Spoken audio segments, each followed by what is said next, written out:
Hi everyone, this is Sovereign Key, Lauda Leon. I have an amazing guest today, Joshua Parker, and he's going to introduce himself, and we're going to be speaking about a lot of really interesting things that I think, well, we both feel are extremely important. Thank you. Yeah, I'm excited to be here. It's Thank you. great. Oh, Do you want so to tell people a little bit about yourself and a little bit about um, what you offer, and then we're going to get into speaking about everything we're going to talk about.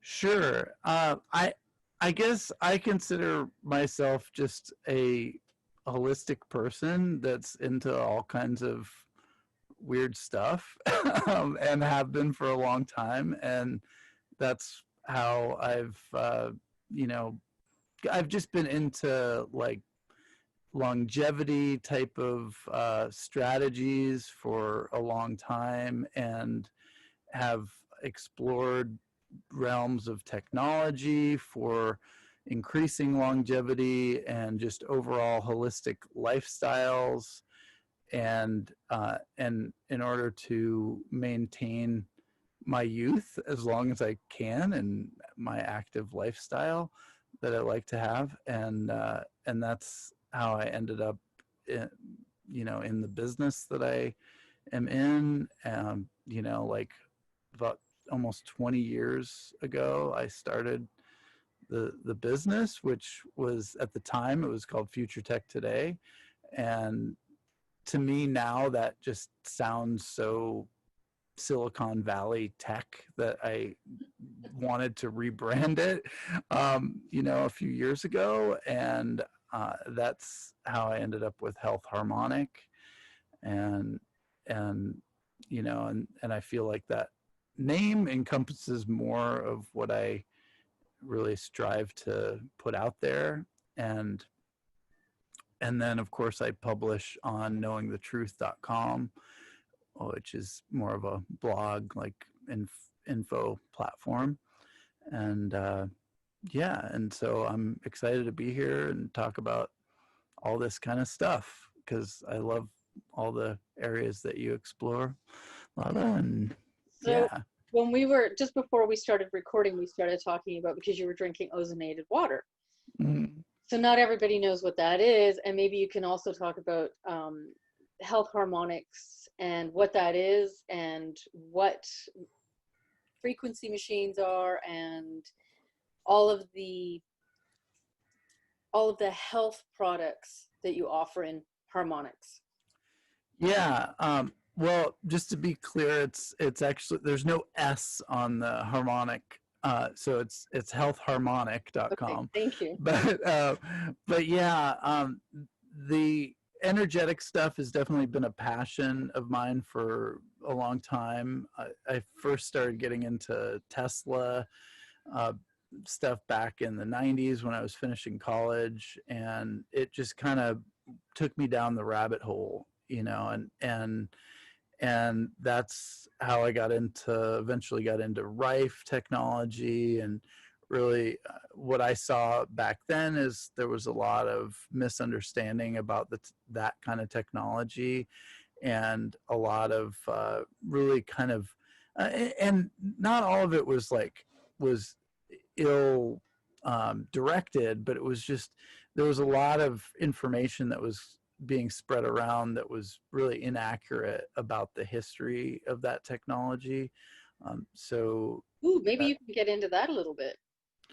oh yeah, for sure, yeah, yeah, and and about the frequencies that were being used and all that kind of stuff. So there was that that kind of that was one of the rabbit holes I went down. But just in general, I think living or moving to Oregon in the 90s, in the early 90s, when I did, was really transformational for me as far as the whole holistic lifestyle went. And you know Eugene, Oregon is like the kind of the granola town of granola towns, if you're gonna, put it that way.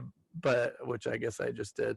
Um, and and uh, and so it's kind of like this mecca of holistic lifestyles and natural living. And so I just became immersed in all that kind of stuff, and through that, um, kind of, you know, I guess, and through just I'm I guess at the time I switched from being really into music to really being into reading books, and so I've just been reading books constantly ever since. And then of course the information paradigm has been shifting in these, last couple decades with the way information spreads through the internet. And so that's, added a whole nother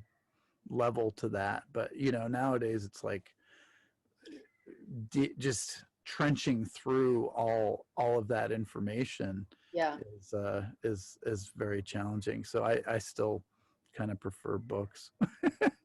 But I mean, not that I don't research on the internet, but What do you think is the true healing frequency, and what happened with the original Rife machine, and what happened with the original frequency of healing that was hijacked so that we wouldn't get the correct frequencies? well, I don't think there's necessarily just one frequency that is, the frequency. There's a lot of different frequencies for different things, and there's a lot of useful frequencies that might be beneficial for one particular individual versus another. So it's definitely a personal thing as far as I'm concerned. Um, and just to be clear, I'm not a professional. I'm not a doctor. So take my information purely for entertainment purposes. Well, But I'm not sure like doctors are professionals in this personally. right, no, that's I just think you're kind of much my more professional than any doctor I know. well, thank you.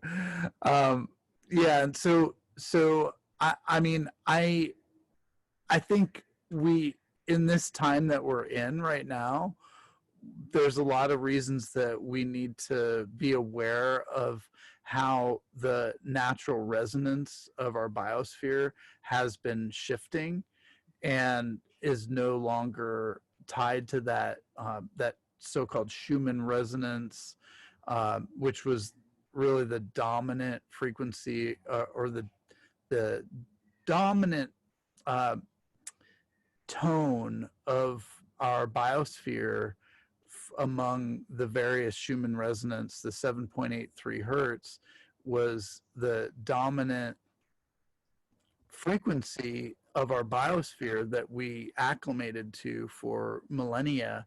And considering that has really been kind of obfuscated or overshadowed by all this technology, all these uh, high frequency telecommunication signals, um, and satellite technologies, and so much has been influencing our biosphere and skewing it from that I mean, originally the 7.83 hertz was such a solid frequency of our biosphere that purportedly the Navy used to calibrate their instrumentation on 7.83 hertz. And now they can't do that because it's it's so skewed from that, and apparently varies from month to month, when measured, with the sophisticated instrumentation that they can use to to evaluate that kind of stuff. But yeah, I mean, the So what do the they use then? What are they using if they can't use that? And what does that mean to us? So that, how are our bodies calibrating with all of this then, according to? Well, we're clearly skewed in a big way. I mean, the question is a interesting one, and I can't say I know the answer to that as far as like what the Navy uses to calibrate. But my understanding with that is that historically, I mean, back in the early days of radar technology, the sophistication of what was available for precision frequency generation and in order to calibrate other instrumentation was much more crude. So that's probably where using the Schumann resonance, the dominant 7.83 hertz, was helpful. As to I don't think the fact that they can't calibrate with that anymore is really much of a hindrance for their radar technology. But it's just an interesting side note to history, um, as far as my understanding goes. But yeah, I mean, the importance of these resonant frequencies in our biosphere and other similar similar frequencies like 9.6 hertz seems to be another very important one for regenerative type of effects.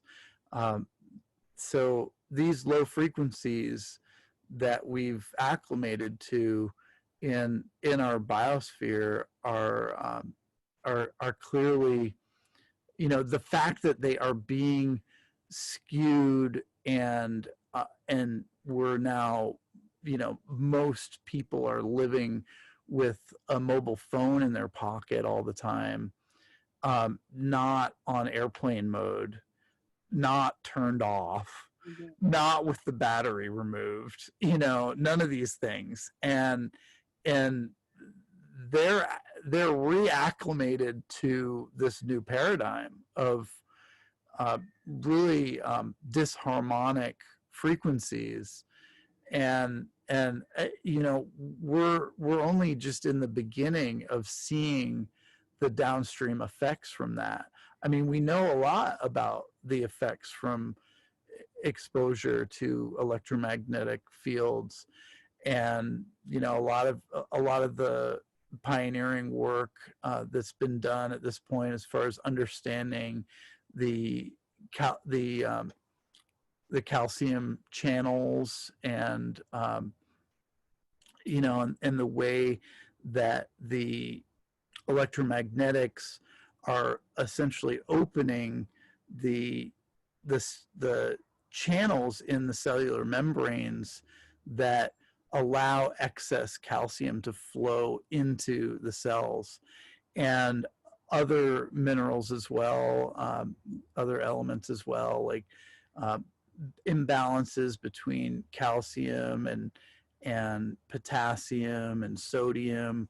All these things are being affected by the especially cumulative exposure to electromagnetics. So that's definitely been an area that I've studied a lot as well. Would you say that this is because the energy to me feels really dirty? It doesn't feel like the Oh yeah, electromagnetics that we know and that is innate in our creation. It feels like this is a really, really dirty, it's like a dirty drug. yeah, absolutely, yeah, and that's why, ultimately, the more we as individuals can and communities can get into the forest and get into nature and get away from these technologies, the better it's going to serve us in the long run. That's what I try to do, just to just to try to stay in balance. I mean, I do a lot of other things too, of course, but um, because I'm also like many folks out there that, you know, it's hard to get out to the wilderness Mm. on a very regular basis unless we're like living right next to it, which is ideal. But you know, most people in the city life are not blessed with that so much. It's interesting that the technology in the past that they made, you could remove the batteries. I mean, Yeah, you I know, still have a phone like that. right now, but they don't have that now. Yeah. So you buy a phone, they make it so that you have to actually have it in if you need the Mhm. battery changed because you can't really do it. Yeah. Computers have also changed. Like they're purposefully making and changing technology so that we can't stop the energy from reaching us. That we can't, you know. And I'm like, this is being done on purpose. Yeah, you know, and I've had a hard time believing that there's not a surveillance counterpart to that. You know, they a lot of the manufacturers say it's like it's to make the phones more waterproof or this or that.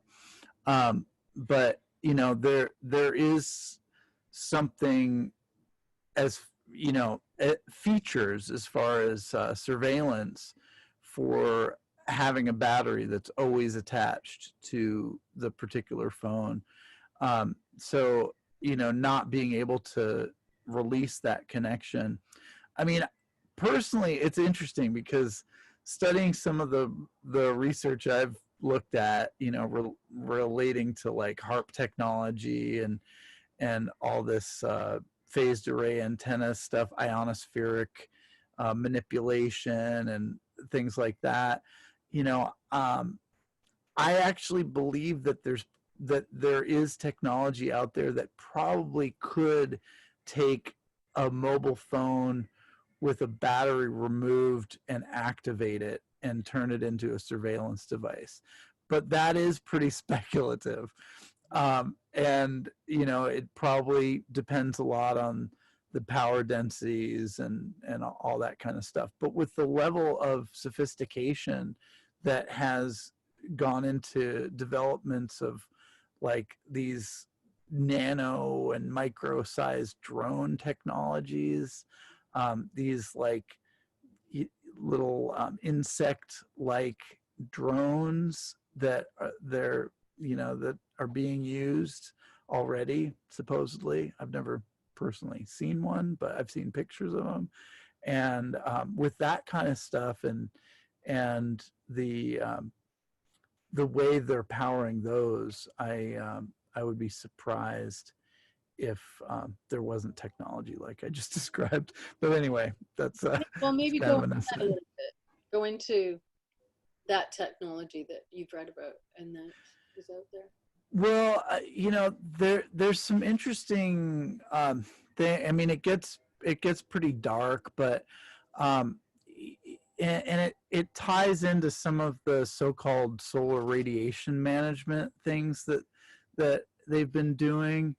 Um, where, you know, of course, this is like relating to the aerial spraying and and you know what kind of chemicals they're using. So why would they use these particular chemicals, right? And one of the supposed reasons for these particular chemicals, like barium and aluminum and all these metal particulates, these nano metal particles that they're spraying supposedly for solar radiation management, which is kind of just seems kind of ridiculous. Um, well, those apparently can accumulate into a into and depending on what layer of the atmosphere they're sprayed in, they can accumulate in different levels of our atmosphere, and then uh, become well, then they can use these essentially like artificial cloud formations as plasmoid antennas.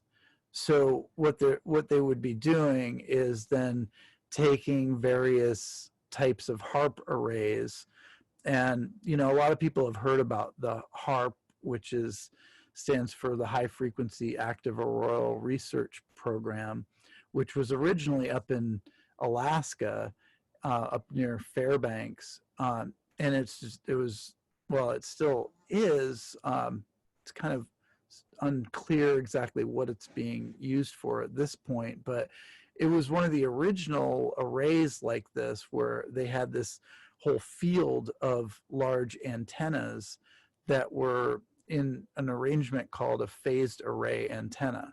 And this is an important technology for people to understand at this point, because unlike back in the days that HARP was first getting started, in the 90s and early 2000s is when I was investigating it mostly. But the phased array antennas were not really used in much technology back then. Now we have 5G technology, wireless technology, which is specifically using phased array antenna technology, like what was first explored with the HARP technology. And but with the HARP, it was a very large field of antennas. I forget exactly how many antennas. I think it was something like 80 or so antennas they had in a large field. And unlike a normal radio transmission that would just start at one transmitter and just kind of splay out from there, the phased array antennas, instead, they're starting as a field of a bunch of antenna elements, and they're phased in a way that they form like a funnel of radiation that pinpoints, and so they can direct this beam of radiation and actually focus it right on, for this example, a plasmoid, well, to create a plasmoid antenna out of a cloud structure that they've like literally just sprayed into the atmosphere.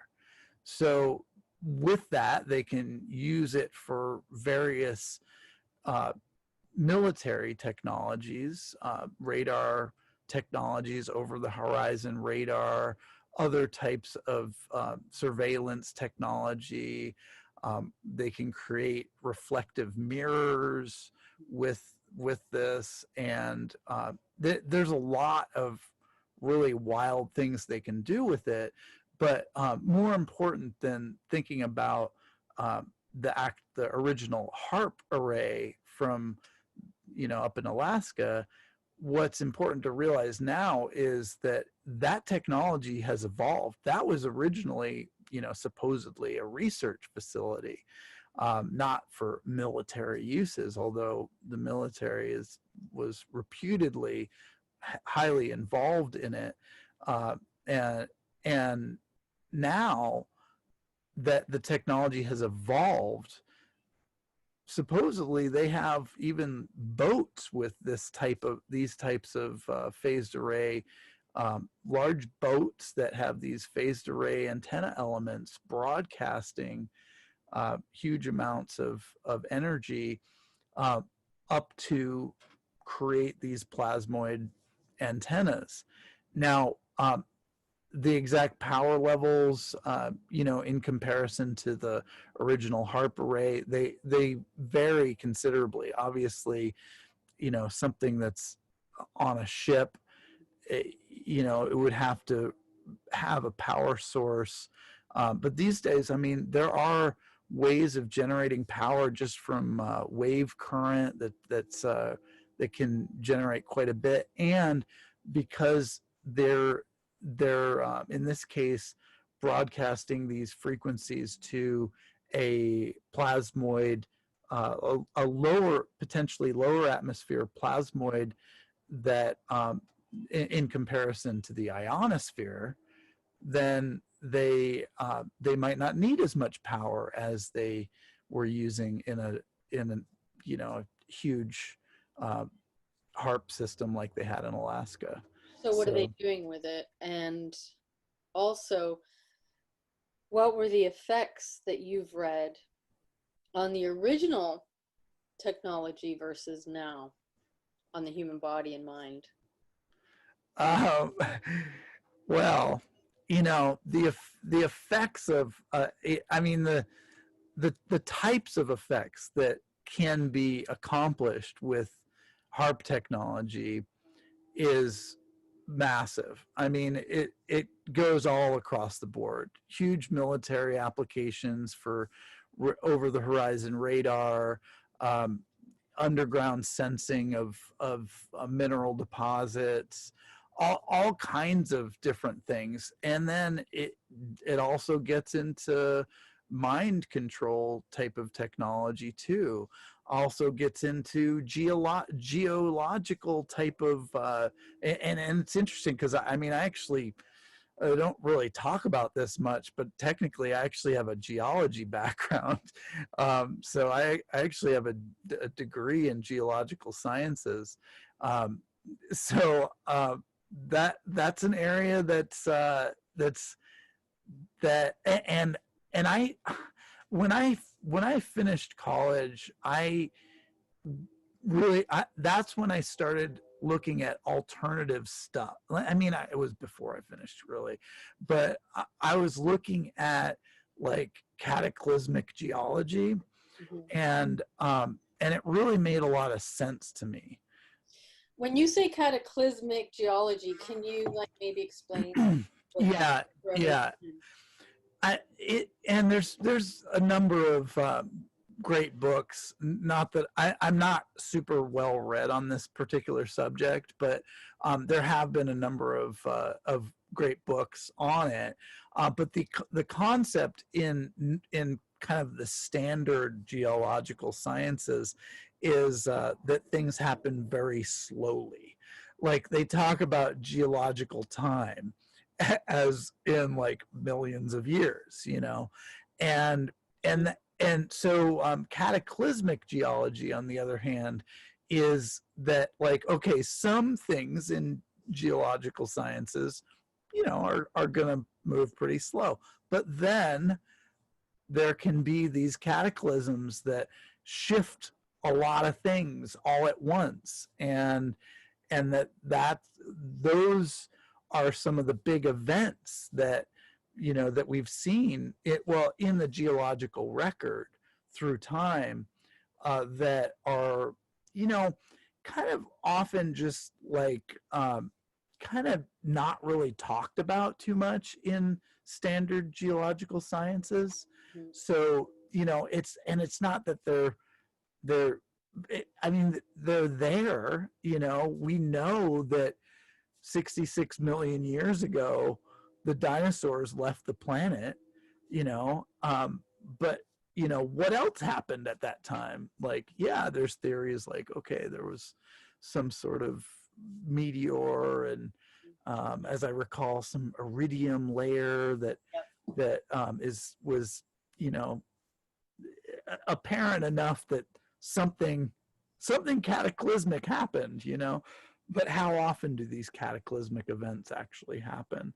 And what else that we see in the geologic record is actually a result of these cataclysms versus like just the slow things that standard geology wants us all to believe that are what the reason for the way the rocks are. Yeah, and so how often do you think they happen? I mean, I don't know how often I think they happen, but I think it's a lot more than what the standard geological science believes, and indoctrinates in a lot of ways.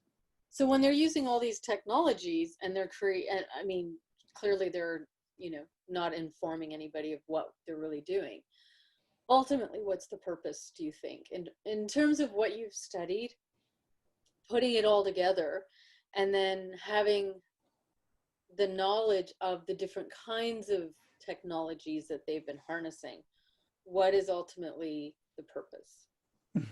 Yeah, I mean, I think your show is like the perfect place for me to just like say it all. Like I mean, I personally would speculate, and you know, there's there's quite a bit of research on this too. That there's a lot of playing with the geological balance with these technologies, and there could definitely be some cataclysms that we've already seen, earthquakes, tsunamis that were specifically related to various, whether it's experimentation with these ionospheric arrays.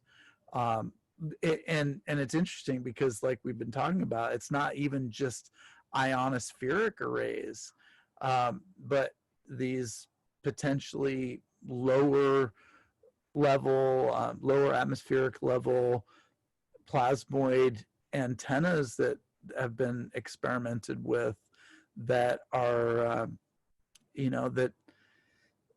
that could trigger release of some of these built up tensions in our, in the geologic plates, in the crust of the earth. And it's yeah, I mean, it's definitely getting out there, but supposedly one of those phased array boats was seen over in I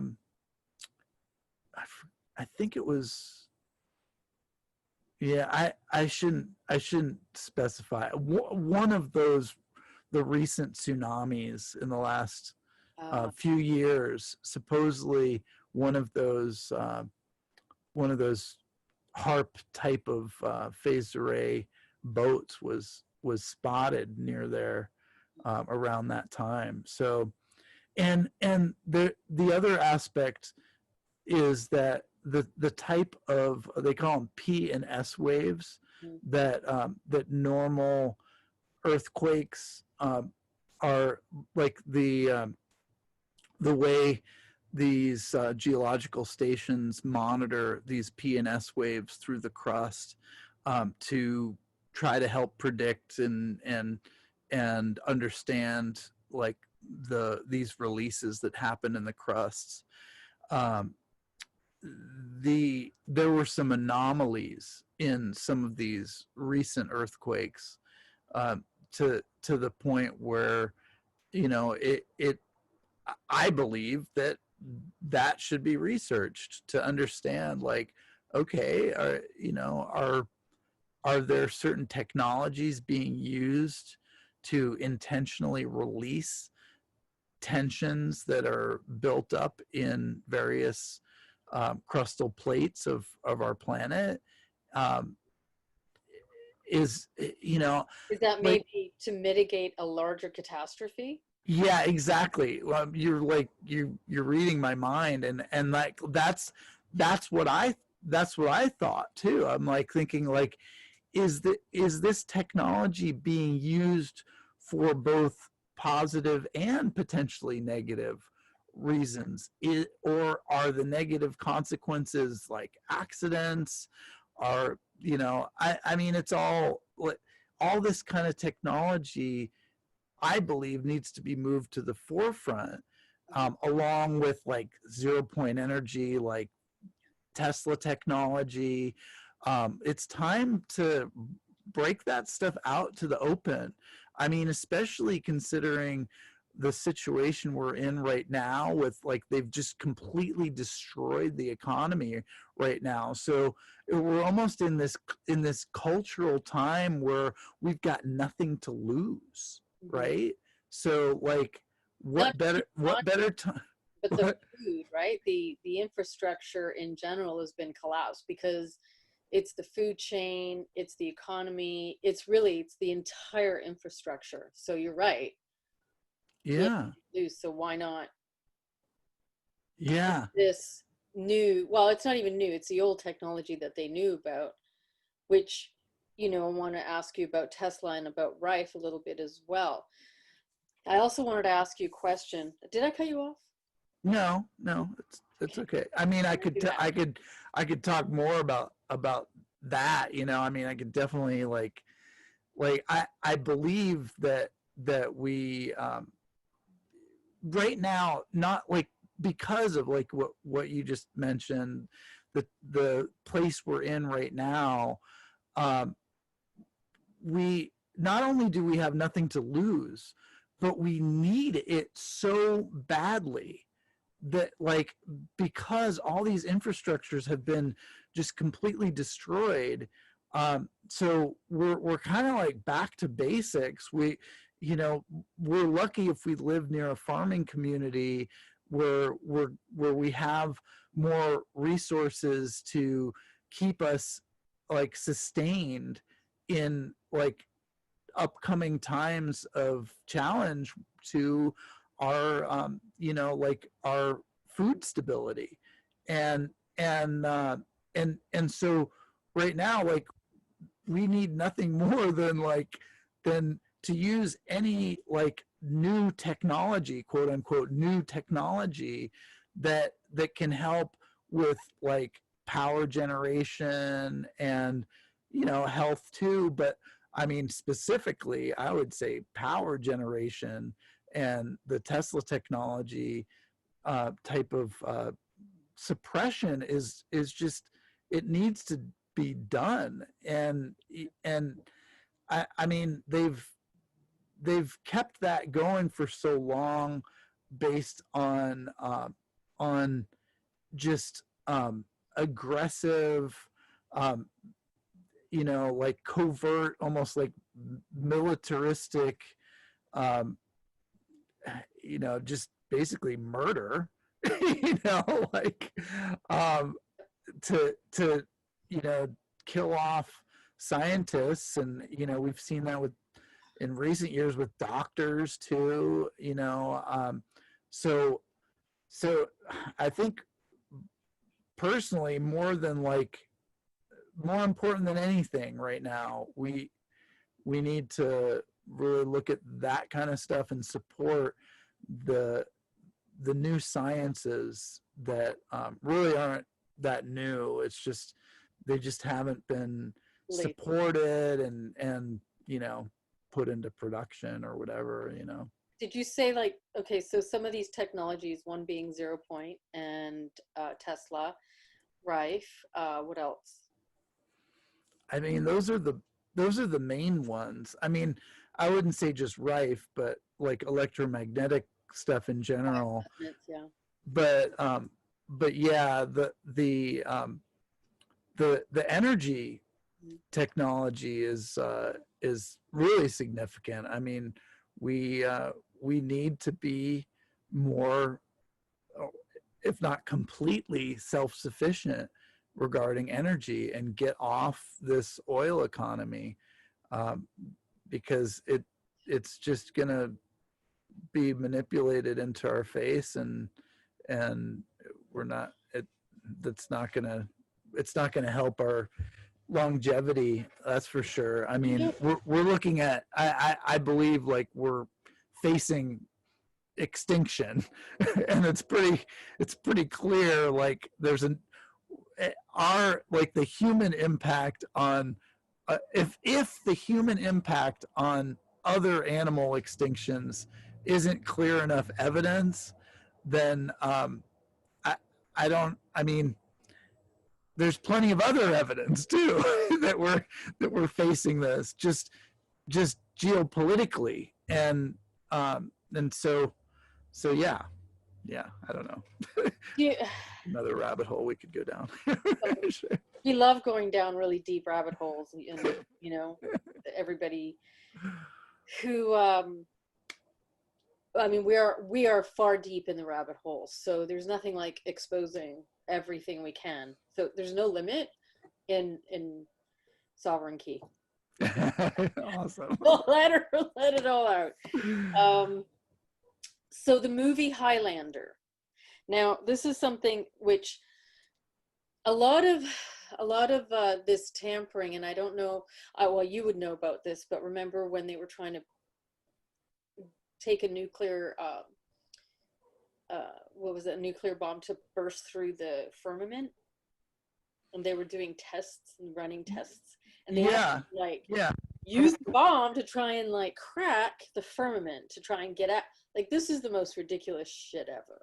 Yeah. To even like call yourself a scientist and to be like, you know what, this sounds like a really good idea. Like, why don't we just crack the very thing that's protecting us? Yeah, crazy. So we have, as far as we're concerned, we're Terrians right now. This is our, you know, Terra is where we live. It's not like we can, I mean, we can go places on other dimensions and in the astral and whatnot, but I mean, in terms of a 3D reality, here we are on Terra, right? Mm-hmm. So they're using all of these technologies. They've been tinkering with all of this for a long time. Oh, yeah. And you would think that it has to be pretty extreme for them to use the technologies that they're using and doing what they're doing and causing what they're causing. Which years ago I had said, the one thing I was shown before coming in was that our sun is dead. Okay? We're just catching up to that fact. And when I said that years ago, I really wasn't on the radar. And of course, you know, the first reaction is like, what do you mean the sun's dead? Right? But I'm like, the sun is dead. Oh. Then we have the alteration where we have the simulator, not the sun. So we have more than one simulator happening.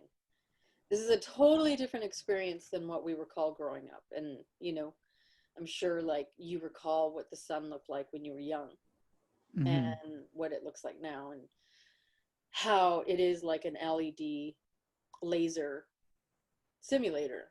And there's more than one, and it's like there's all these anomalies around that, right? So clearly it's not just about covering that up. It's about, and it takes me to the movie The Highlander. That's why I brought it up. Because in the movie, they create an artificial dome that blocks out the sun, because it was, you know, there was something in that reality that they were not able to use the sun anymore, and it was radioactive, and so, you know, it would be an extinction level event. So they actually filmed, I think it was the last Highlander, where they domed everything and they had an artificial source for the sun. Well, you know, again, I always say that these movies are documentaries. They're like docos. But this takes me to, quote, their official reasoning for these technologies and hiding the real technologies. What they did with Tesla, what they did with Rife, they essentially destroyed them both, but took the technology. So now we have, you know, we have a lot of science and all the information you've read about all the technologies, including HARP, including all of this that is being utilized, but we really aren't being given the real reason. So we're always speculating. We're trying to make sense. And that's why we were like, well, are they trying to prevent a huge catastrophe? Do they have a science? Like Velikovsky, right, wrote about a lot of the cataclysms that are happening, right? This is all, what is it that they're, because it looks like they're destroying it. The oil, for example, the more that we rape Terra, and that the oil is her blood. Yeah. It's also the blood of everything that died, right? So it's her blood and everything. But the more we rape reality, we rape ourselves, and we deplete not just Terra, but we're depleting ourselves and ourselves. Kind of interesting, right? The more we go into, Oh yeah. Yeah, I have to apologize. I did not. See, I haven't. I don't think I've seen any of the Highlander movies, so I'm flying a little blind on that analogy. But I'm with you still. Yeah. I mean, really, it's about technologies, right? That Yeah. do with impending cataclysms, and really, the population doesn't really get the info. It's a lot Yeah. hidden Yeah. speculation. Yeah.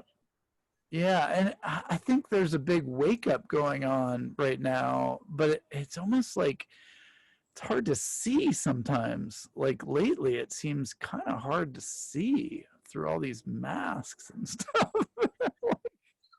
I'm like, okay, are some people waking up and some people falling deeper and asleep right now? Yes, and yes. Or are people just like just complying just because it's like easier, even if they don't believe it, even if they don't like want to wear a mask, Yes. Yep, like absolutely. How many people do you know besides us that are constantly like, no?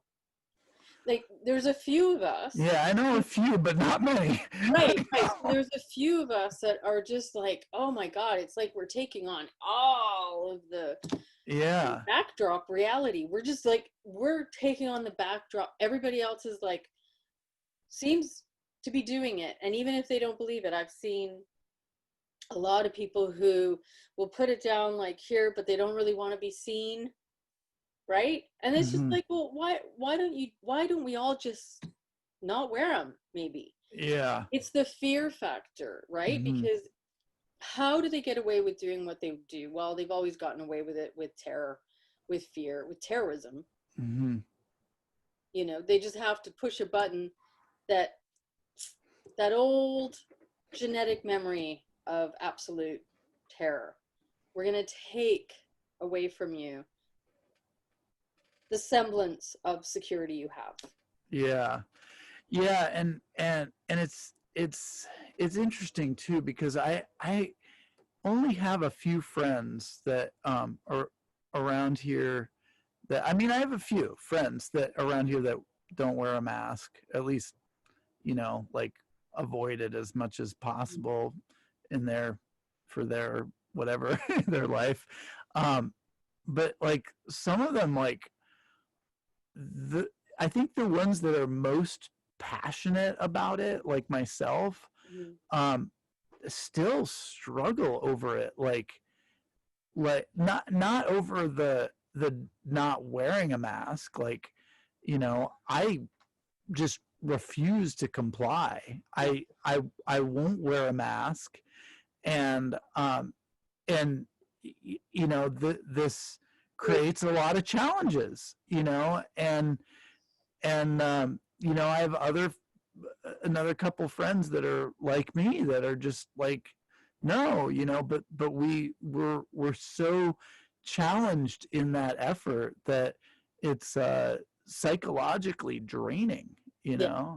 so Especially when they it's say that you're threatening everyone else. exactly, because it's like that's the most ridiculous thing, because this idea of asymptomatic carriers is completely non-scientific, except when it comes to someone that has recently been vaccinated with a particular vaccine and might have some mild symptoms from the vaccine and is thus exuding various viral particles or genetic particles from that are essentially a result of what they just took in their body from the vaccine. So those are the asymptomatic carriers, not Can you like the explain healthy how, people. right? So can you explain how a virus works for everybody? Like, I love your scientific mind. I think it's wonderful. So can you just maybe explain to people the farcity of what we're living through right now and how it's non-scientific at all? Well, I mean, the I I personally I come from, I guess, more of the school of pleomorphism, which bas- basically translates to many forms. So essentially, this is the understanding that on the microbial level, there is a constant changing based on the environment of the type of bacteria and viruses and various microbes that are going to proliferate. So it's the idea that the bioterrain essential of our tissues you know the like the microbiome is like the most recently you know recent terms that has been proliferated, but the essentially the bioterrain is what dictates, as far as this is again my opinion, but bioterrain research has been big for a long time, so it's not a new thing, and essentially the health of our bioterrain is essentially what dictates the microbial characteristics of that in that within that terrain, and so it contradicts the idea of the germ theory just in general, but that being said, I mean there's some interesting counterpoints to it. There's I think there's something, it's like we can potentially get bit by a tick and experience these extreme fatigue symptoms, but is it the bioterrain weakening that leaves us susceptible to whatever that tick had essentially injected into our bloodstream when it was sucking some of that blood out? It, and that, of course, that's Lyme disease, spirochetes, all that kind of stuff, which is another deep rabbit hole. But I think it points out like some of the interesting dichotomies on this concept of bioterrain versus the germ theory, and so yeah, I mean, in the most recent stuff that's been going on, the understanding of exosomes is pretty interesting, considering the way virology has been pointing towards viruses being the cause of diseases and all this kind of stuff, which I personally I don't really believe that that's a primary driver necessarily, but like the concept of exosomes is really interesting as far as like understanding the communication mechanisms between the cells, and that basically when we are exposed to certain potentially like airborne toxicities that we're breathing in, or toxicities that we're exposed to through the skin, various ways that we're exposed to various toxins, that then the cells will then essentially create these packets of genetic information that are then expelled from the cells, which that's what is essentially called an exosome. They look very similar to a virus. It's but it's an interesting understanding as far as these communication networks within our cellular mechanisms, and understanding how we can, like, our cells can communicate, like, oh look, there's a glyphosate toxin that that you're being exposed to, like, like, better get rid of this stuff, Right. and then, you know, then and then hopefully we can get away from that bad air where we were being exposed to Right. glyphosate toxins, and these kind of things, I mean, these are serious poisons, Mhm. and we are being exposed to more and more of these toxins on a regular basis, um, in our foods, in our air, in our water. It's really everywhere. Plus, now we have even more cumulative exposures to electromagnetic toxicity, Mm. which we know is cumulative. So the more we are exposed, the more effects that it's going to trigger, and it's going to potentially lead to some uh, complicated downstream complications. Okay, Complicated, so complicated complications. complicated complications. Okay, so in your opinion, again, this is just your opinion, what do you think this virus actually is? I mean, I, how and how is it that a virus just keeps going on and on and on and on, and it's yeah, and go. You can go on if you and want. also like the vaccine that they've had in storage for years, since at Uh-huh. least 2009, that suddenly they're just trying to make now, to cure a virus that doesn't ever seem to end, and it's always the same one, Mm-hmm. so to speak. So in your opinion, what do you think is really going on here? Well, it's pretty well known that coronaviruses have been around for a long time. They've they've been identified as potentially a source for a lot of common colds. Whether that's correlation is not causation. So it's not just because they're correlated with it doesn't necessarily mean that they actually cause the common cold. But there is research on that, and that's one of the correlations. So they're nothing new. That's for sure. They're definitely nothing new.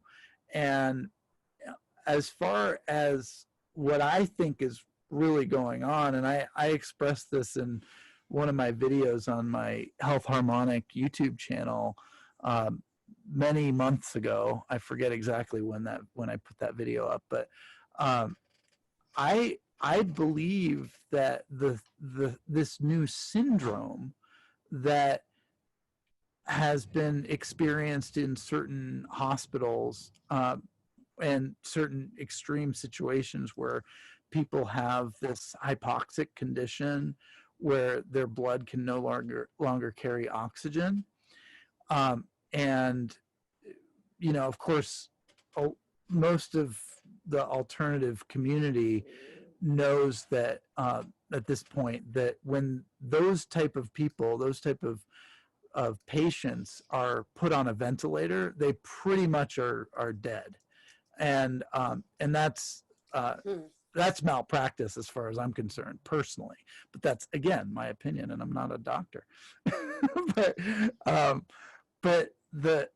but what I expressed on the video a number of months ago was that when this thing was first starting to be talked about in the media and beginning to be overblown, um, I I suspect that what we saw, and I think a lot of there's a major collective amnesia going on as far as I'm concerned as well, because what we used to, like, collectively as a culture, I think we used to at least be able to remember, like, what happened in the last year. And now I think collectively there's this amnesia to the point where most people don't even remember when this started, that we were seeing all these videos from China where people were like dropping in the streets. Where is that happening in the US or in Canada or in any of these other countries where supposedly there's high numbers of infections and all this stuff? Where? And I want to see it. and where the people have never been healthier, by the way. Yeah. This Yeah. Corona's working. I know. People are healthy as anything. I know. But I don't know a single person right now that's sick. No. And I haven't for months. No. And Me neither. and I think this is a whole other rabbit hole, but I think where we're going to see that change is when people start getting reactions from wearing a mask all the time, because they're breathing their own carbon dioxide and suffocating themselves with oxygen. And so that's a whole nother story. Probably will cause a number of respiratory reactions and syndromes that are probably going to be called COVID, you know, but you know, that's probably just part of the agenda. But getting back to what I was saying and what I said in this video a number of months ago, was that I believe that hypoxic syndrome is probably a result of a combination of airborne toxicities from things like excessive glyphosate spraying, which a lot of these areas where they had a lot of people showing up at hospitals with those type of symptoms were happening. Combination of that with extreme electromagnetic exposure, and I mean cumulative exposure. And I'm not talking about just 5G, although it's a major culprit. But at this point, 5G infrastructure in most areas is still kind of more in the infancy.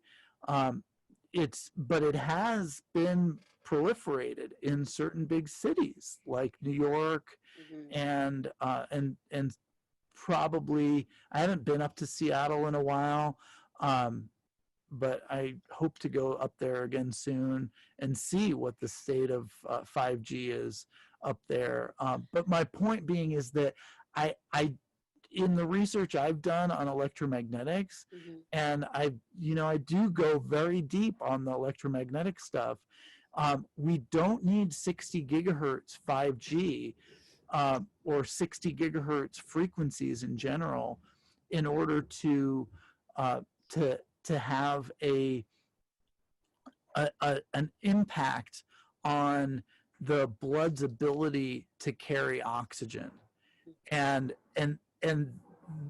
I mean, there's been a lot of speculation from a lot of YouTubers and stuff on the 60 gigahertz connection with this hypoxia, and with the blood basically rendering the blood inability to carry oxygen. This basically a disruption of the heme in the blood, in order that we essentially are, can no longer breathe, because and add the mask to that, right? Yeah. Because it's accelerating that all. Yeah, well, really what it is add the ventilator to that. And like I said, I personally, my own opinion, consider that malpractice, because I think it was Dr. Zach Bush pointed out that he's such a great doctor. I mean, I've never met him, but I can only assume from his work that he's just a great doctor. But he pointed out that one of the things that actually can help these people, in addition to some of the the things that people are talking about so much in the media, like hydroxychloroquine and zinc and stuff like that, but cyanide poisoning medications apparently can be very helpful, because it's a very similar effect apparently to a cyanide poisoning. And he was specifically talking about you know, a lot of the airborne toxicity, like what they experience in Wuhan and some of these areas in China where the air is known to be extremely polluted to the point where, you know, add to that a full-scale electromagnetic assault, like what 5G is, you know, and it's like that's a grand experiment, you know, and that's why I speculated that I thought it was a combination of particular airborne toxins, maybe particular heavy metals in the air, who knows what chemicals, right, combined with extreme electromagnetic exposure, cumulative exposure. But like I said, not just 5G, but definitely, you know, 5G is one of the ones, but it's only, I believe that's probably only significant when densification of 5G has been deployed. And that's really only happened in a few places on the planet at this point. But they're pushing it further, so obviously they want that more. But you know, like here where I live, we've got a few 5G transmitters in town, but they have definitely not achieved densification. And you know, we're doing our best to stop them from ever achieving that here, that's for sure. And I encourage anyone, like I have done on my videos for the last few years, as soon as 5G really became a topic, I encourage everyone to get engaged with your local community and create a group and try to stop it from happening in your local area, because there are ways of doing it, and there are things that are becoming successful in stopping these dirty telecoms from setting up these illegal technologies. I mean, they really are doing a lot of illegal things in order to set up this infrastructure. But they're doing it because most people are asleep at the wheel. And do we really need a faster internet? I mean, like, how is that even being bought? No, we don't. And I just like we don't have a fast enough internet. Exactly. And I mean, I like to be an example in what I do. And that's why, you know, I'm coming to you here completely wired, you know. You can see I have a wired microphone, but no, I mean, my internet is completely wired. It's high speed. Yeah. And we both have Ethernet then. Yeah. And I'm even doing it outside here. You know? Yeah, you just have a cord with my kite surfboard sitting right behind me. Yeah, and I mean, yeah, it's, I got a bunch of cables coming out the window here. But why? that would be fun, you know. So why do you think that what would be the goal of them implementing this, other than, like, honestly, like an absolute culling population? It's a really good question, and I think it ties into the grand scheme of agendas that we hear about all the time with, you know, for the New World Order and all this kind of stuff. But, you know, obviously some of that stuff's kind of speculative, but I mean, we've known about, like, eugenics for, you know, for how long?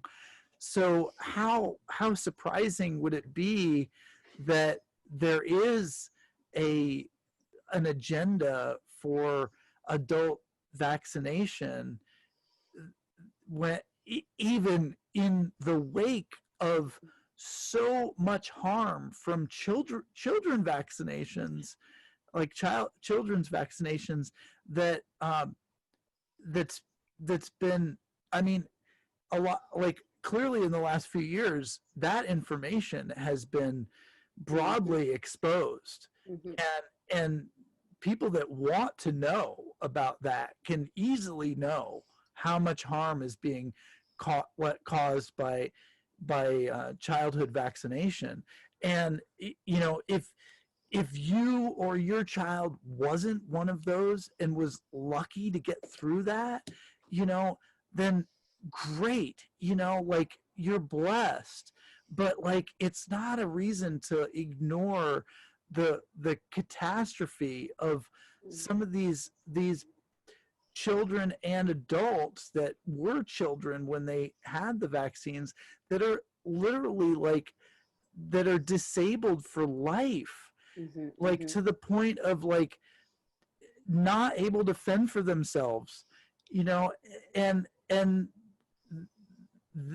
the wake of that, now it's clear, at least from the Bill Gates perspective, that we're that there's this push towards an adult vaccination for something that is really like largely, you know, almost harmless. Like Common. I yeah, super common, not something that we need to, like a healthy individual with a strong immune system really needs to worry about.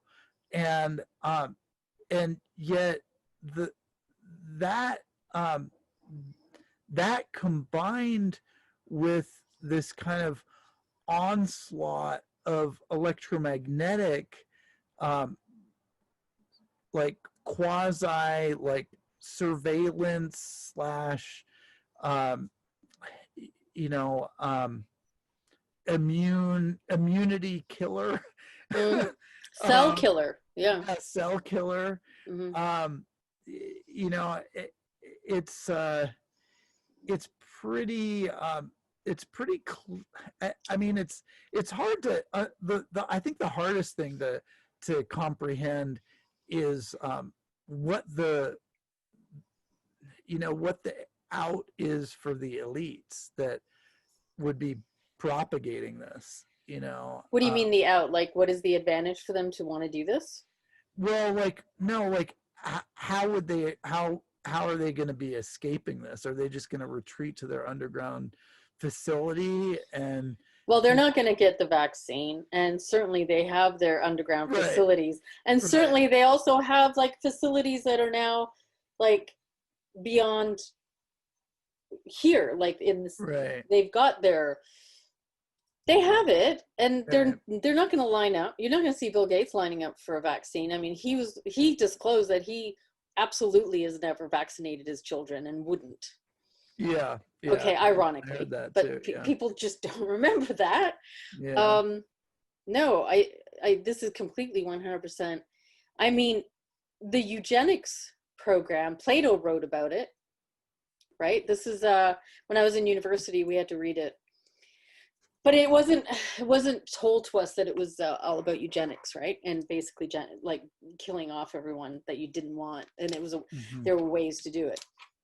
So when the professor had us read it, while everybody's reading, I'm like, oh, like this is clearly about eugenics, and this is clearly, you know, absolutely a method, a recipe that is followed as per how this works. And the Western society is based on that ancient Greek platform. Like basically, it's just the Reno version Mm-hmm. of that. They've been running eugenics programs from the beginning. So if you have the metagene, really, and you get vaccinated, well, you pretty much, you know, may not have to worry about it.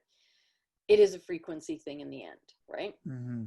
But if you don't, or if you're, you know, a useless eater, as they call it, then I guess you're going to get screwed, right? Just, I mean, there's no difference. They started doing this all with the vaccines. And what year was it when they started introducing it to the schools? It was in the 70s. Mm-hmm. You know, this is, Yeah, I guess so. I'm not, I can't I don't know the exact years on those, but I Yeah. know, you know, I feel like I had some mild, I don't know about mild. I feel like I experienced some vaccine injury in my youth. Mm. Um, you know, nothing like the obviously nothing completely debilitating like what some of the, you know, children have experienced in recent years from the just increased numbers of Mm-hmm. vaccines and and you know, probably, you know, just more stuff being put in the vaccines. um it's And a baby has immunity. Okay, so the baby is born with immunity from the mother. That immune system is intact. Okay. mhm. And I think it was 3 years. Not sure now, but I know it was a significant amount of time. So the fact that they want to immunize babies, Yeah, that's it's it. It's just, I just don't understand. it's wrong. But I don't understand what's more wrong even than that is that parents are not doing the research, are not finding out the facts, or not. They're sort of it's likened to when I was at school and they were vaccinating all the children and they were just lining up like it was normal. Mhm. Well, hopefully the tide is turning on that. I You know, with a lot of the, you know, the newer media that's coming out, you know, the truth about vaccines and various other vaccines revealed and all that kind of stuff, has been, you know, spreading a lot of good awareness on that topic. And of course the film Vaxxed and Vaxxed 2, the Vaxxed 2 I think was especially helpful for people because it also showed the health of the unvaccinated children and how much healthier all those children have been. And this of course flies in the face of the narrative that, like, oh, if everyone's not vaccinated, then you know, we don't have herd immunity. It's not. I i don't believe that is what Herd immunity. They use yeah, that terminology again, right? I know that's not the real herd immunity anyway, but we both know that. Yeah.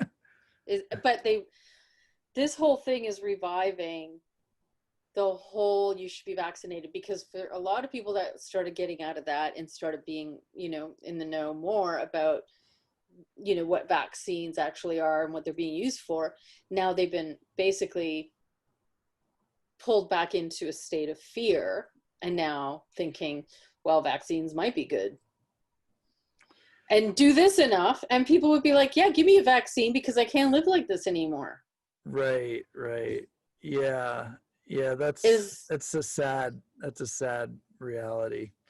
If people are going in that direction, I question. What are some of the symptoms that you know of that you can say based on your research is a result of vaccines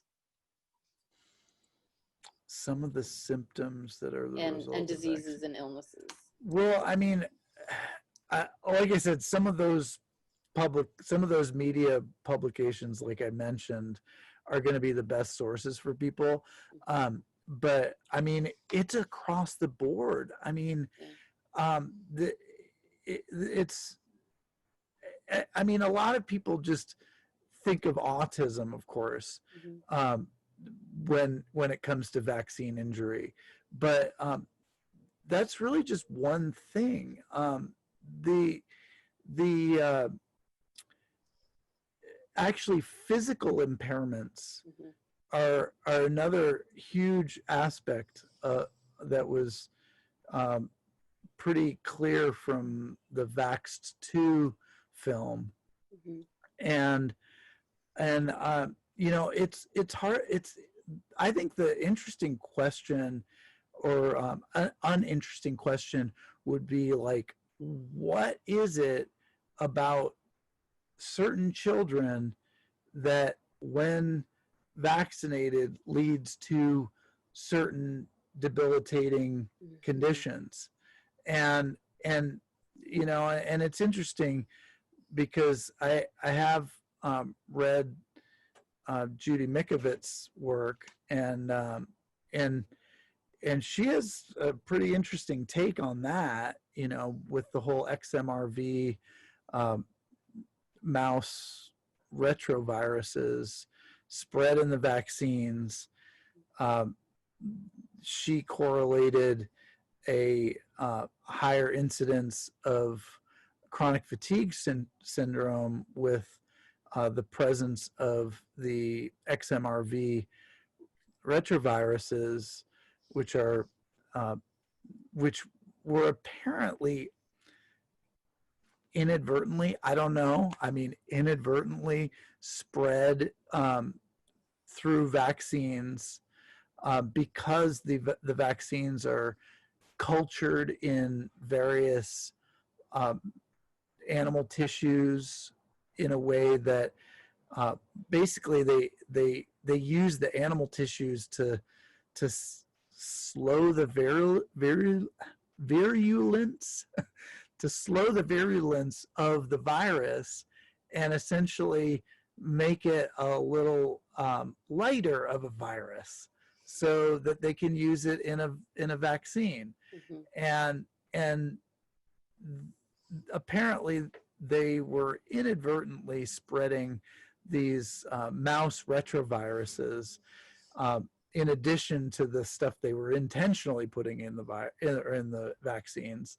And what Mikovits correlated was many people out there, I'm sure, will be already familiar with her work, because she was so heavily censored when she published her most recent book.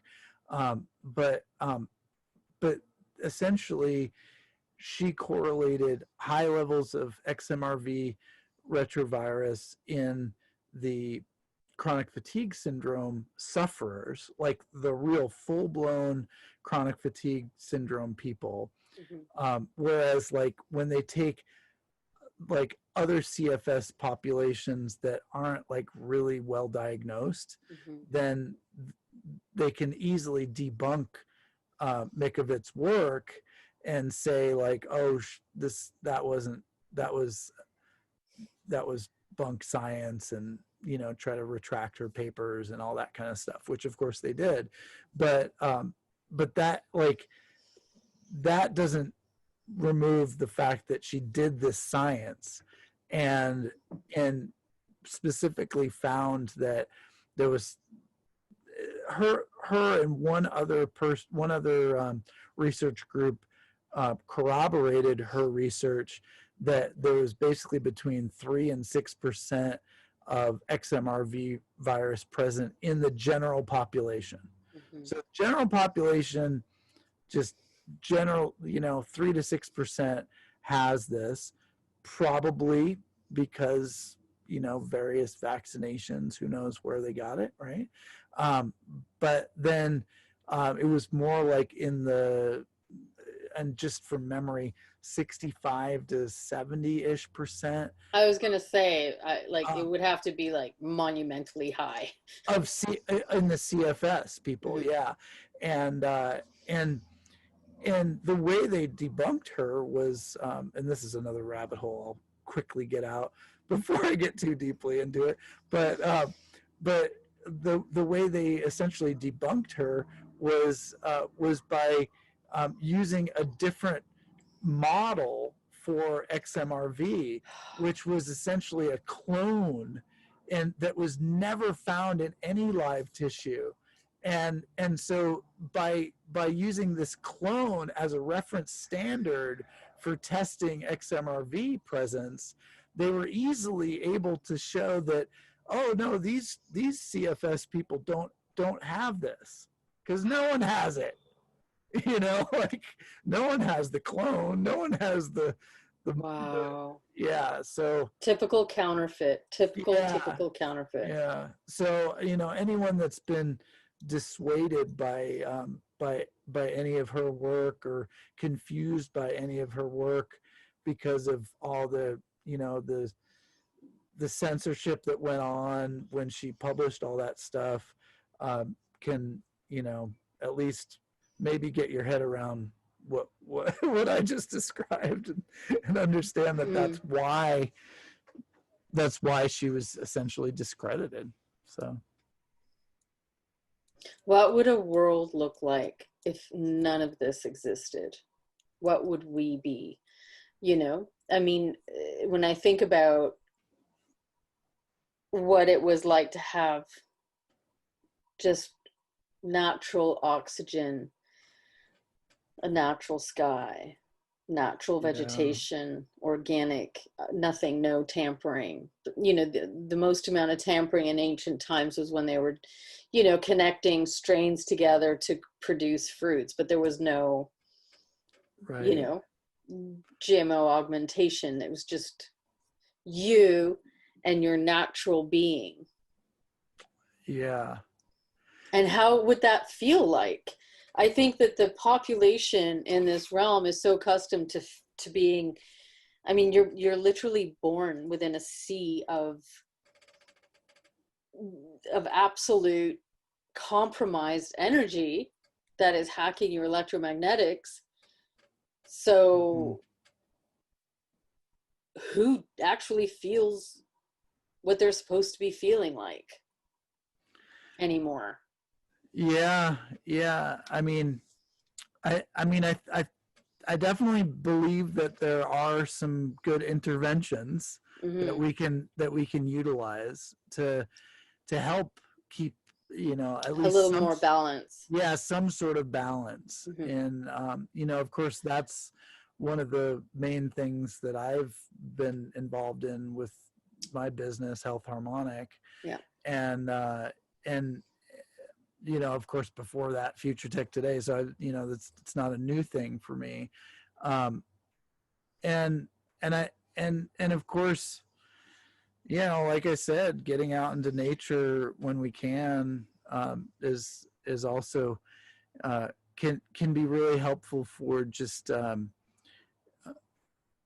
like you said, like feeling that, Mm-hmm. because, like, I can feel relatively balanced, riding my bike a lot, and and using the energetic tools and things Mm-hmm. like that.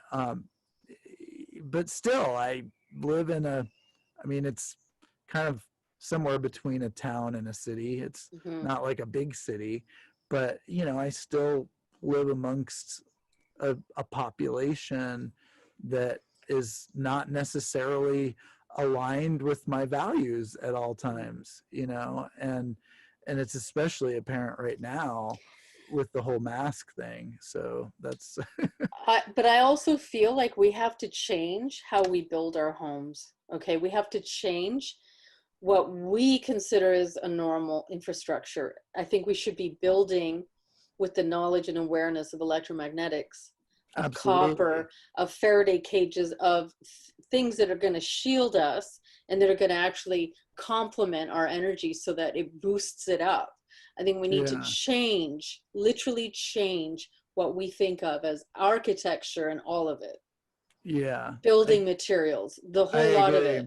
I totally agree. Use nature and the energetics of the ancient, or not even that much ancient, because they had this knowledge not that long ago anyway, and they worked with the harmony. Tesla worked with the energy of the earth, and the sky was like harnessing all of it. Hmm. We need to build different ways of living, and it has to be complementary to our frequency, Yeah, and balance. Not like we are literally inside all of the hacking. They've made homes for us so that we stay hacked. They've hmm, wired us in. They've webbed us, right? We're in a right, web, literally. yeah, yeah. So now I just want to ask you about Tesla and Rife. Okay. We just keep going on. Yeah, I was trying to remember if I even fully answered your last question. So I apologize if I didn't, but I can't remember what it was. Well, It I was wanted to, before yeah, we went down that rabbit hole that I just went there's down. many. I usually have so many questions, but maybe, well, maybe also we can do a second show and continue, because I'm sure um, there'll be a lot of questions, and maybe we can take the questions and do a second show with people's questions. That would That sounds probably a really that good sounds idea. fun. That sounds fun. Yeah, cool. So I was hoping you would just speak a little bit about Tesla. We're kind of running out of time a little bit, but we've got about 10 more minutes. If you could just talk a little bit about Tesla and Rife and what happened to them, and what was the real information as far as you're aware of. Yeah, I mean, Tesla. I mean, I first got into all this technology stuff from Tesla, and reading Tesla's work as much as I could. Like, I was just looking for any book that was like actual Tesla's work, his writing, um, and found him to be just so articulate in his words, and even like the lectures that were put into print, so articulate with everything he was putting out there, and so that was always fascinating to me. But as far as the technology goes, I mean, there's so many different directions we could go with Tesla. Um, as far as what's most important for right now, man, I just wish we could go to a real Tesla wireless technology.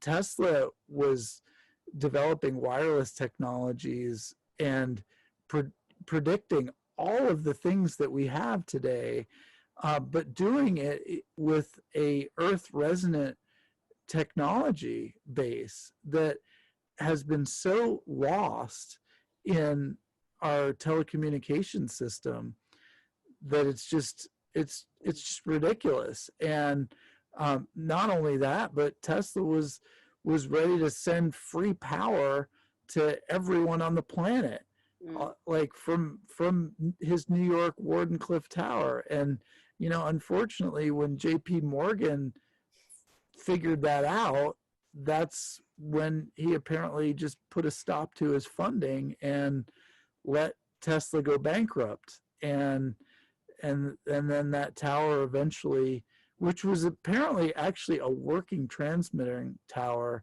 at its peak, before it was dismantled, it was actually working, but apparently eventually it was, I mean, not transmitting power, but it was telecommunications at least, and then it was eventually dismantled and sold for the weight of the copper, and that kind of stuff, scrapped essentially. So that was not just because JP Morgan found out he was going to do it and like bankrupted him. That was like absolutely handled by the elites.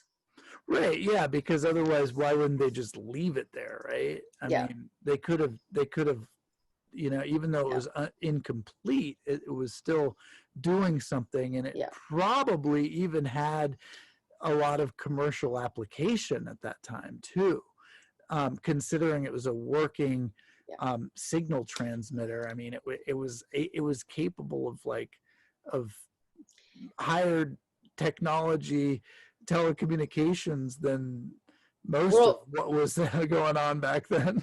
Yeah, and so if they kept it, they knew that people would come and they would be able to see it, understand it, turn it on, switch it on, like grow it. They knew. Right. So it was a threat just to be where it was. It was a threat. Mm-hmm. And then, of course, when they bankrupted him, the poor guy died basically with his, like, the love of his life, which was a pigeon. Yeah, I mean, there's some different speculations Apparently. on that. Supposedly he was really into signaling pigeons, and he may have been spreading certain information using pigeons. That's That's brilliant. That that's would be pretty, like Tesla. yeah. But more importantly than that, though, one of the other interesting speculations that was explored on this seemingly short-lived show called the Tesla Files from a couple of years ago was that he may have because he was living at the New Yorker hotel when he died, and I mean, most people don't know what the New Yorker hotel was. When they hear about that, they're like, oh, he was living at a hotel? He must have been just like penniless, right? You're not penniless living at the New Yorker hotel. Mm-hmm. He was somehow he still had the ability to live at the New Yorker hotel. Mm-hmm. That's not some like broken down motel like for $2 a night. No, it's a very high scale, Mm-hmm. elite type of hotel. And on that show, they explored this idea, and I wish they would have taken it further, but they explored this interesting idea that Tesla may have had a lab in the transmitter room up I forget what floor it was on, but it's like up in one of the higher floors, and he may have had a grounding line that went through, I think it was the entire elevator shaft, in order to have an earth ground and use an aerial coming out of the top of the New Yorker hotel as an experimental continuation of his Wardenclyffe research. So it's interesting, because a lot of there is a lot of talk like he just died with his pigeon, and and hadn't continued that research, but But it makes sense that the elite would want him to, right? But that they right, would take exactly. away his power so that he couldn't help really, but that they would keep him working. That makes sense. Yeah, and then there's also quite a bit of documentation that I think it was um, Fred or John Trump. It was like Donald Trump's I think grandfather was actually a very technical. Uh, I forget what his credentials were, but he was from like MIT, I think, and he was apparently the one that evaluated all of Tesla's files. He was the one that had possession, apparently, of all that the stolen um, or supposedly stolen briefcases. There was something like 80 Mm-hmm.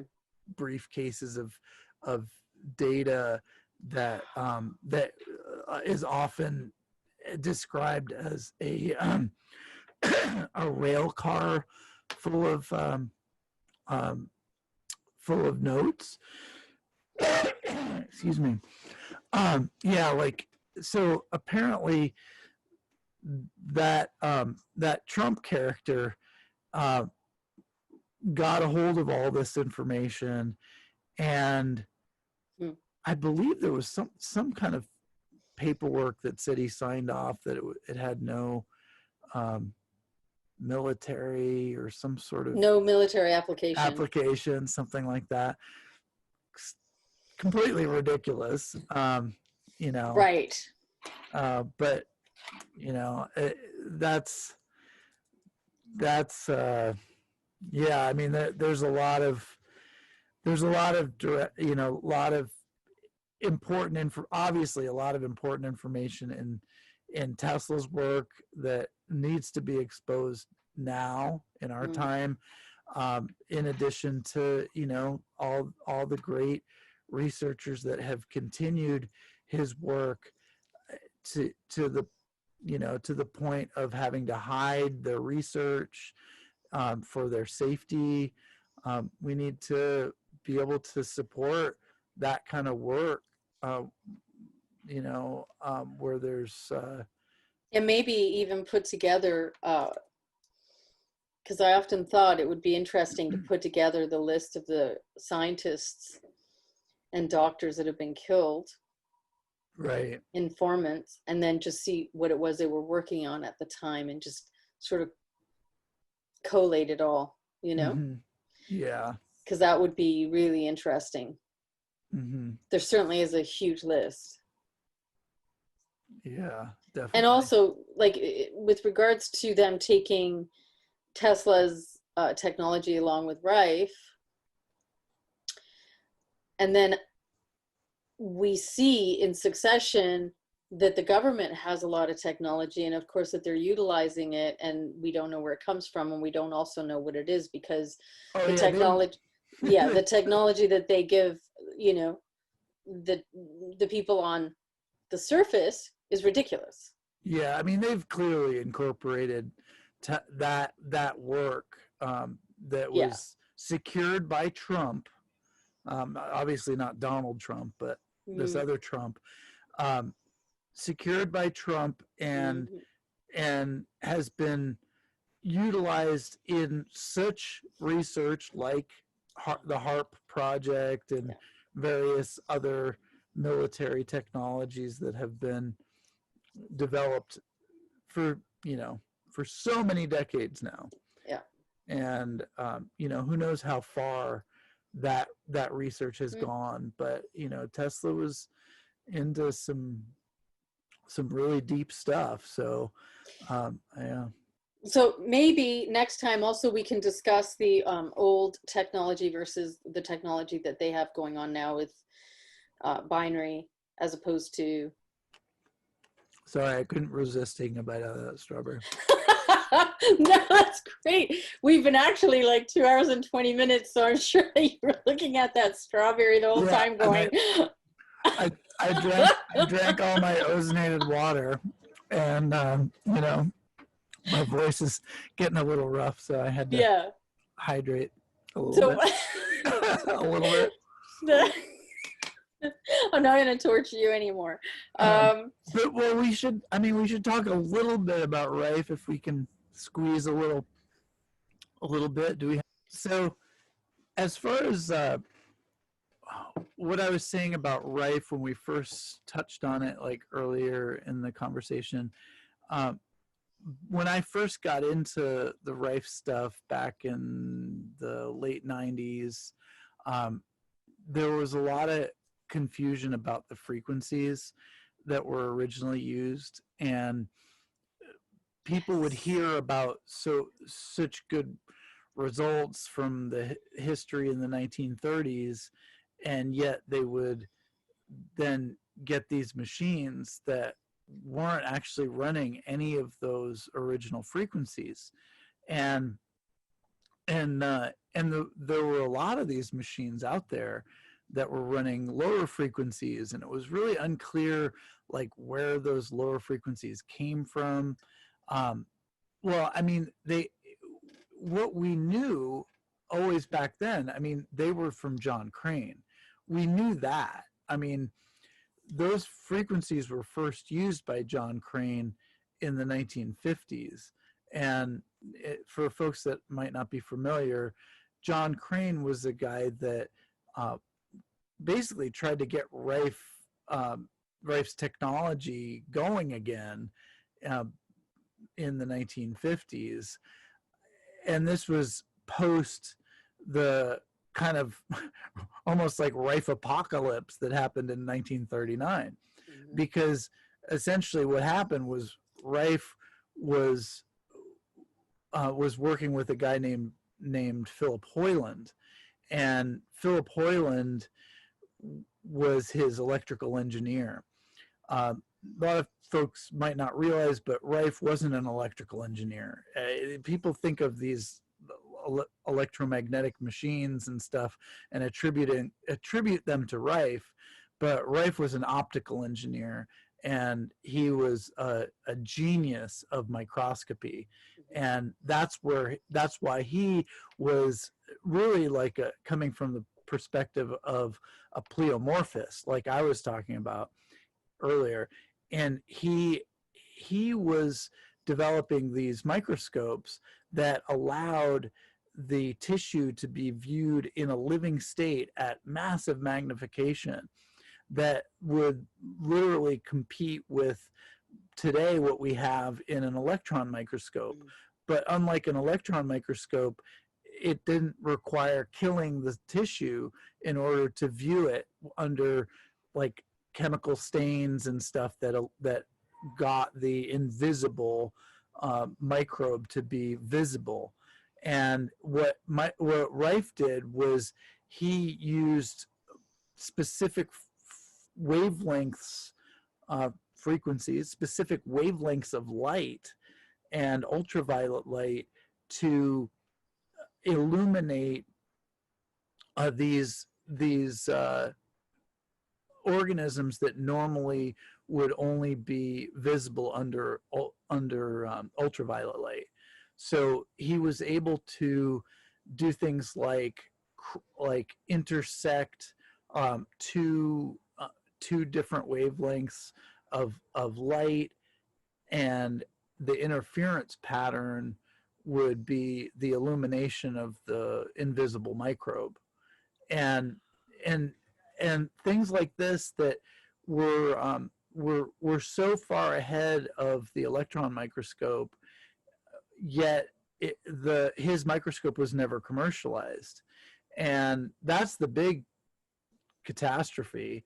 I mean, bigger than anything else that was lost from Rife is the fact that to this day we still don't have a modern equivalent to the Rife microscope. So the essentially what happened with Philip Hoyland, he was the one that was building all the electronics. So he built all the generators from the 1930s, and all the technology that was used in the earliest work that really built the reputation that Rife had. All those electromagnetic generators were built by Philip Hoyland, and this includes the few that they ever commercialized in the late 30s that were sold to a few doctors that were used in the 40s after Hoyland was no longer involved. But what happened was, apparently Hoyland was essentially bought out by the likes of Morris Fishbein and the AMA, and one of his cronies apparently paid him off to battle Rife in court, and they and Hoyland had a unique feature in the production machine that he never had revealed to Rife. And this was basically, to sum that up, it is that there were two frequencies that were correlated with each other, a low frequency and a high frequency. And the mathematical correlation between the two was essentially what made that original equipment work. Now, in modern equipment, there's ways around that, but you really have to understand the dynamics of the mathematics to be able to, to basically grok that, and there's been a lot of progress in that for sure. But back then, the measurement technologies were really crude, and it was pretty easy to hide something like this from Rife, who was really focused on the optical technology.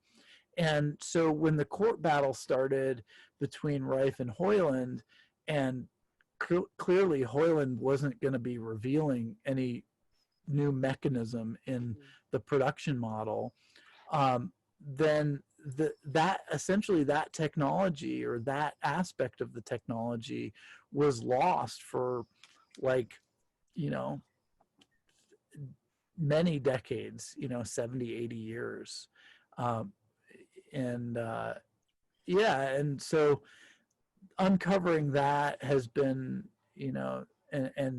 and sharing that information has definitely been a large part of the work I've done in the last, at least, especially in the last 10 years. Um, and Yeah, but getting back to the crane frequencies, so we can continue, so we can finish that loop. Um, the crane frequencies were always basically just the two correlated frequencies, the low and the high frequency, with the high frequency removed. So that's all those frequencies were from the beginning.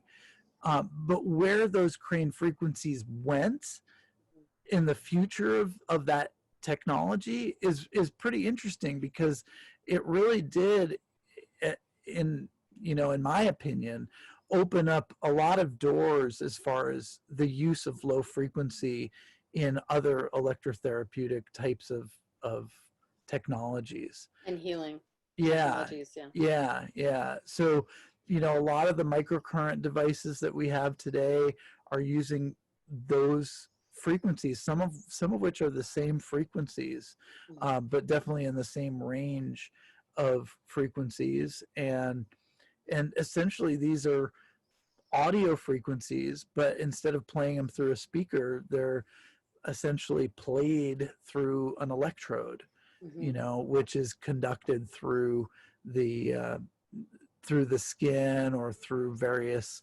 ways of using using that the pulsing.